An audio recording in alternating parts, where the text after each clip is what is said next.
kali ini kita akan disuguhkan suatu permasalahan literasi numerasi yang ada kaitannya dengan sampah sebagai berikut. Silakan dibaca dengan seksama dengan teliti, kemudian perhatikanlah data yang dimiliki dan perhatikanlah inti dari permasalahannya.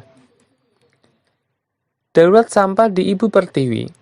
Julukan sebagai negara nomor 2 penghasil sampah plastik di dunia sudah melekat dalam beberapa tahun ini kepada Indonesia.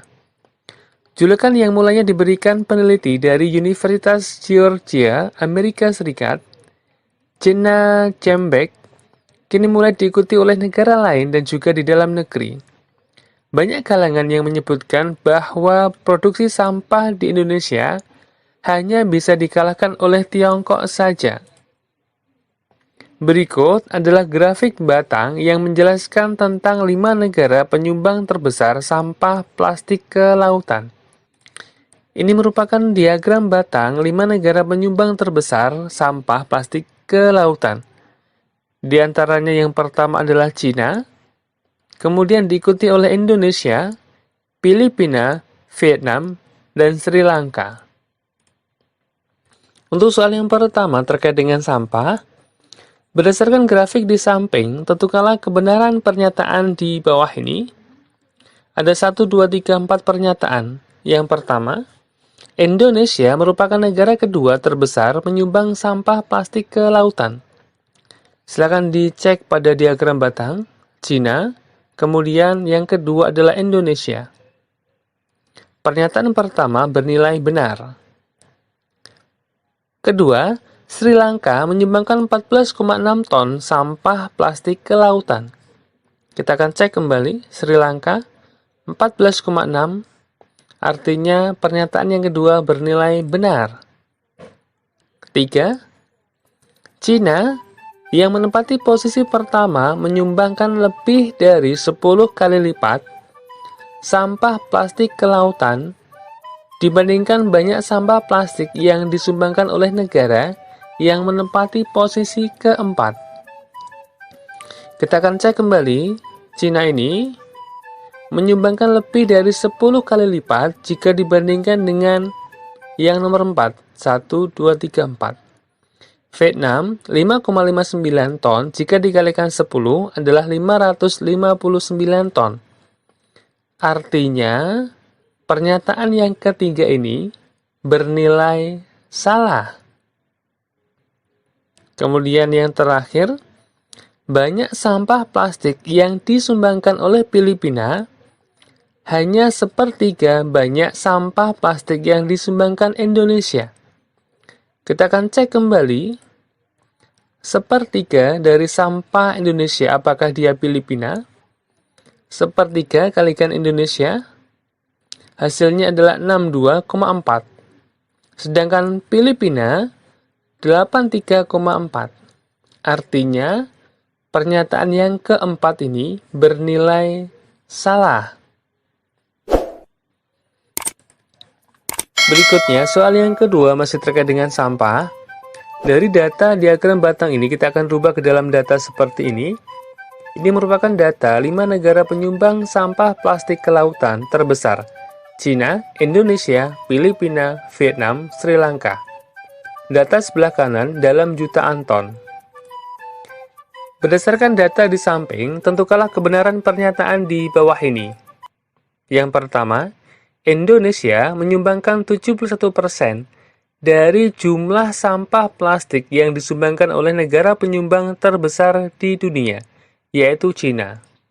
Kita akan cross-check kembali. Kita akan bandingkan Indonesia dengan Cina. 187,2 dibagi dengan 262,9 kalikan 100%.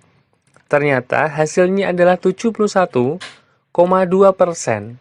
Artinya pernyataan pertama bernilai benar. Pernyataan kedua, jumlah seluruh sampah plastik yang disumbangkan oleh kelima negara pada grafik di atas melebihi 600 juta ton. Kita akan jumlahkan, ternyata hasilnya adalah 604, melebihi 600 juta ton. Artinya, pernyataan kedua bernilai benar. Pernyataan ketiga, besar simpangan antara Indonesia dan Filipina tidak lebih besar dari simpangan antara negara China dan Indonesia. Kita akan cek kembali Indonesia, Filipina, kemudian China, Indonesia. Ternyata 103,8 lebih besar dari 75,7. Artinya, dari pernyataan yang ketiga ini bernilai salah. Pernyataan yang keempat, rata-rata banyak sampah plastik yang disumbangkan oleh tiap negara pada grafik di atas adalah 120,8 juta ton. Kita akan mencari rata-rata dari jumlah ini dibagi dengan banyaknya data, yaitu 5. Hasilnya adalah 120,8. Artinya, pernyataan keempat ini bernilai benar. Berikutnya, kita akan bahas tentang pengelolaan sampah. Silakan dibaca dengan teliti, kemudian perhatikanlah data yang dimiliki dan perhatikanlah inti dari permasalahannya. Ada beberapa cara yang digunakan dalam pengelolaan sampah, seperti TPA, pembakaran atau insinerasi, dan daur ulang. Cara pengelolaan yang umum digunakan di Indonesia adalah membawa sampah ke tempat pembuangan akhir (TPA), sedangkan sebagian kecil didaur ulang. Berikut adalah grafik pengelolaan sampah di Indonesia. Ditimbun di TPA 69%, kemudian dikubur 10%, dikompos dan didaur ulang 7%, tidak terkelola 7%, kemudian dibakar 5%. Untuk soal yang ketiga terkait dengan pengelolaan sampah sebagai berikut. Berdasarkan grafik pengelolaan sampah di samping, tentukanlah kebenaran pernyataan berikut ini. Yang pertama, sebanyak 69% dari total sampah di Indonesia dibuang di TPA. Kita akan cek pada grafik. Pernyataan pertama bernilai benar. Kedua, kurang dari 10% sampah dikelola dengan cara dikubur. Kita akan cross-check kembali dikubur 10%. Artinya, pernyataan yang kedua ini bernilai salah. Berikutnya, banyak sampah di Indonesia yang tidak terkelola sama banyak dengan sampah yang didaur ulang.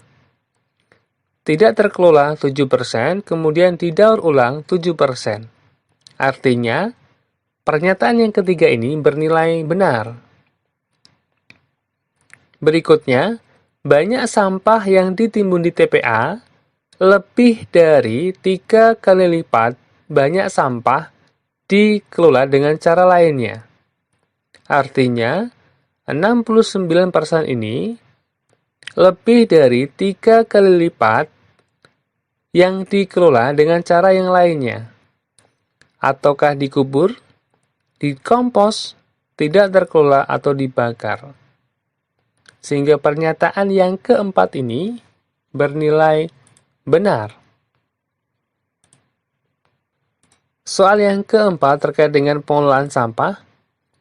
Besar jangkauan dalam grafik pengelolaan sampah adalah, perhatikan, jangkauan data terbesar dikurangi dengan data yang paling kecil, yaitu 64%,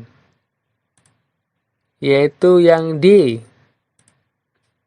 Baik, untuk soal yang kelima terkait dengan pengelolaan sampah, nilai simpangan rata-rata pada grafik pengelolaan sampah di samping akan titik-titik jika dibandingkan dengan nilai simpangan bakunya. Apakah sama, berbeda, lebih besar, lebih kecil, tidak dapat ditentukan. Ingat, simpangan rata-rata ini merupakan rata-rata jarak antara nilai-nilai data menuju rata-ratanya. Kemudian untuk simpangan baku, ini menyatakan bagaimana sebaran data dalam sampel serta seberapa dekat titik data individu ke mean atau ke rata-rata. Kalau kita tengok perumusannya, simpangan rata-rata ini merupakan sigma atau jumlahan dari nilai mutlak setiap data dikurangi dengan rata-rata, kemudian dibagi dengan banyaknya data. Simpangan baku merupakan akar dari sigma atau jumlahan setiap data dikurangi dengan rata-rata, kemudian dikuadratkan, dibagi dengan banyaknya data. Dari dua perumusan ini, secara umum, simpangan rata-rata akan lebih kecil dibandingkan dengan simpangan baku.